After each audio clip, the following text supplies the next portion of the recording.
Imagine you're on your cruise in the middle of the ocean when you realize you forgot a few cruise must-haves that would have vastly improved your vacation and saved you some money.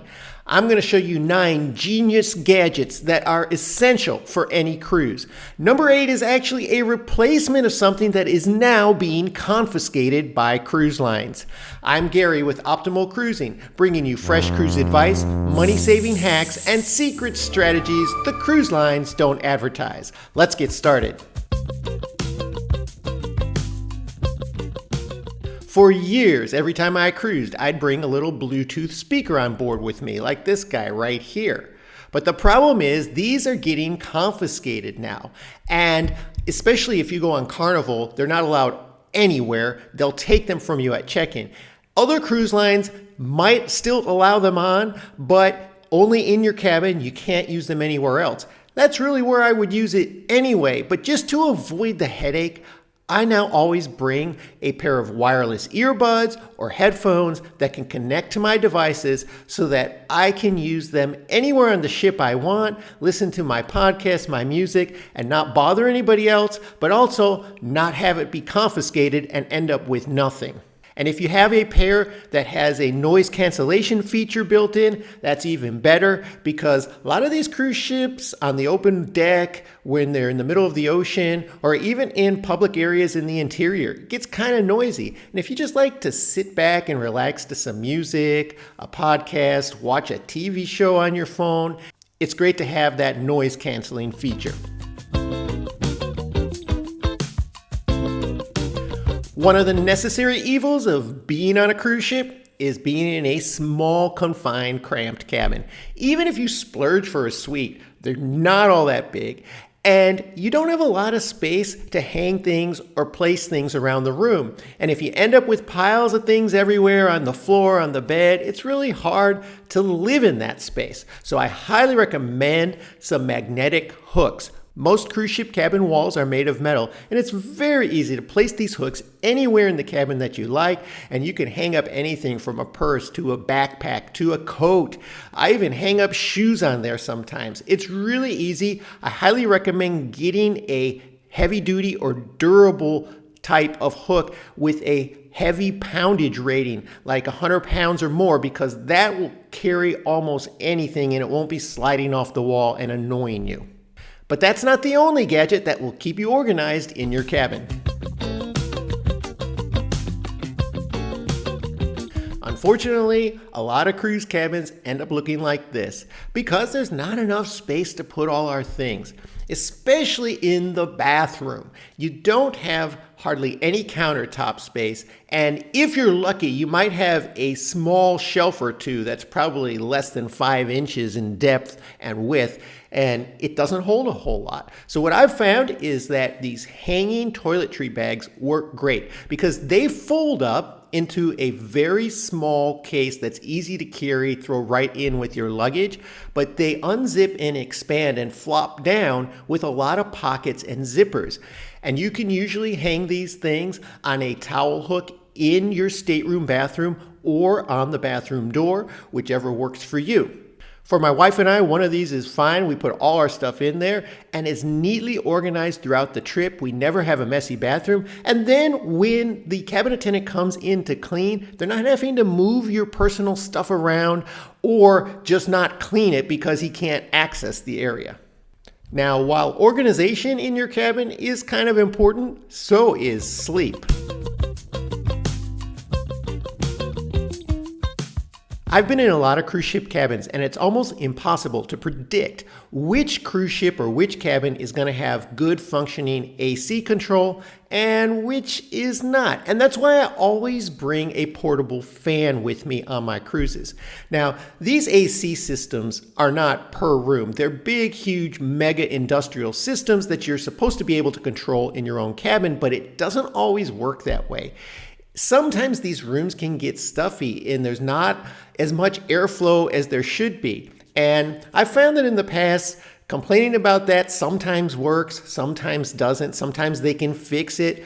Sometimes they couldn't even move you to another room, but there's no guarantee. So if you have that fan, it makes things a little bit easier. It helps the airflow a little better in there if it starts to get stuffy. And if you're not a sound sleeper, the noise from that fan can help a lot at night. In fact, my wife has found that when we're in a cabin where you can hear a little noise, sometimes maybe from a venue that's nearby, you hear music playing late into the night, or it might even be very faint. It wouldn't bother some people, but other people, it would keep them up. And so this fan kind of drowns out the noise. So it serves two purposes, and it doesn't cost a lot of money. You can find these for $10 to $15, and they're battery powered.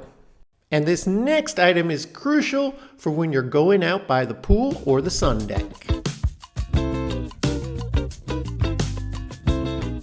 When I first started cruising, I never used to see these things, but now every time I go on a cruise, people have these clips that they put on their chairs to tie their towels down and keep them from blowing away, because it oftentimes gets windy on the outer decks or the pool decks where people are laying out in the sun or enjoying the pool or just enjoying a great sea day.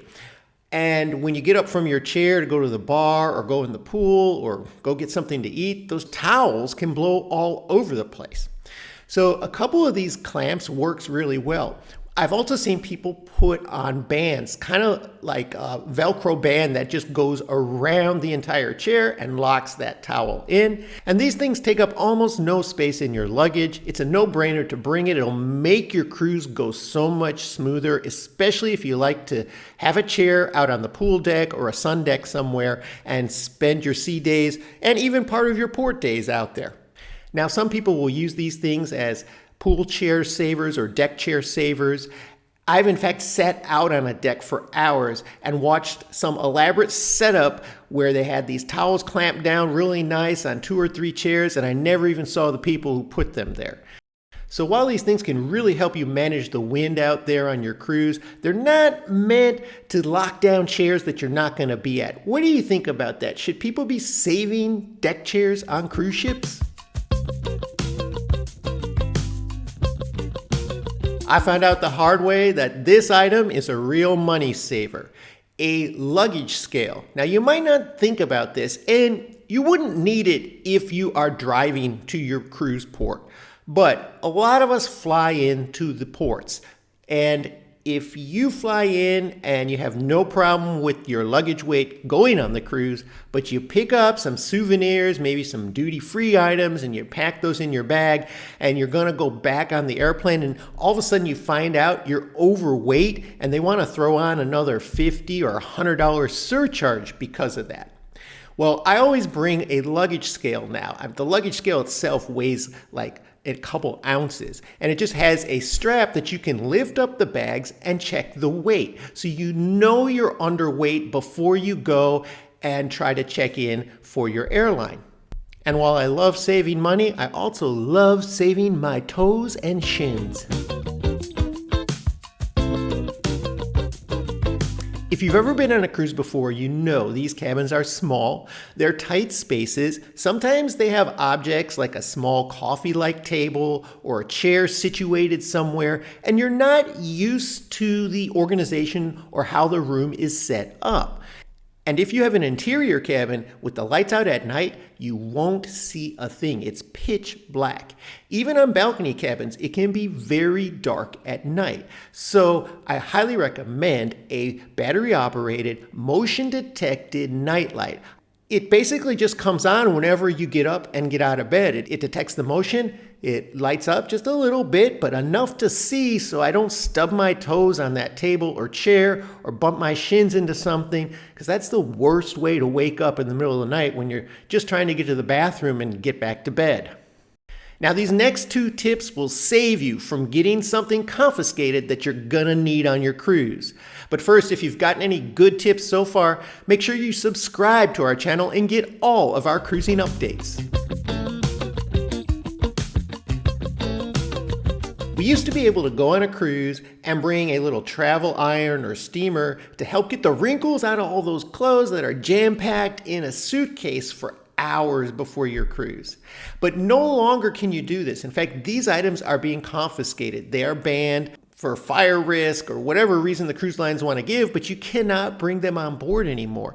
Instead, you can bring a simple wrinkle release spray, and that will solve the problem because hanging up these clothes, you usually have enough closet space to hang up your nicer outfits and items, and you just spray a little bit of the wrinkle release. It has a decent smell to it, and it gets out the major wrinkles so that you're not looking all like you walked out of a suitcase when you're going to formal night or one of these parties that they have. And this next item I personally had confiscated on a recent cruise because I didn't bring the right one. It wasn't very long ago when I went on a cruise and I had this little guy confiscated from me. Couldn't bring it on. I did get it back at the end, but I couldn't use it. And the point of it was to plug in some chargers for my phone and a couple other things to keep my devices charged up during my cruise. The problem is they don't like it when you have outlet extenders, meaning that you're taking one outlet and you're adding more outlets to it. They will confiscate these if they find them.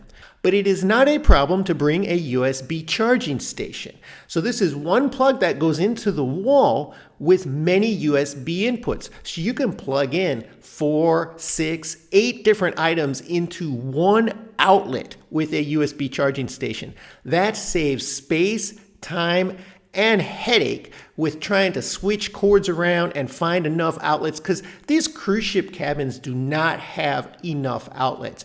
And in most ships, half the outlets are European style. So if you're bringing American style plugs, you can't even use half the outlets. One of these is usually enough for the entire cabin, and it'll give you all the power you need to keep your devices charged up during your cruise, and you won't run out of battery when you're trying to take those photos and videos late at night. It is a real lifesaver. But what you don't want to do is bring the wrong one, have it taken away, and then you're stuck. So now that you know the 9 gadgets that'll make your cruise vacation a whole lot better, there are some changes going on in the cruising industry now that are restricting what cruisers can do and what they can bring on board. I'll tell you all about that right here.